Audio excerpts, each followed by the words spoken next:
رمضان کے 18ویں روزے کی عبادات۔ بعد از نماز فجر سورہ توبہ کی آخری 2 آیات 21 مرتبہ پڑھیں۔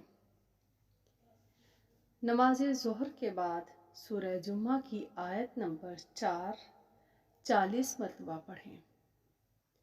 بعد از نماز عصر سورہ طلاق کی آیت نمبر 3 25 مرتبہ پڑھیں، اور نماز مغرب ادا کرنے کے بعد دعائے کرب و حاجت 21 مرتبہ پڑھیں۔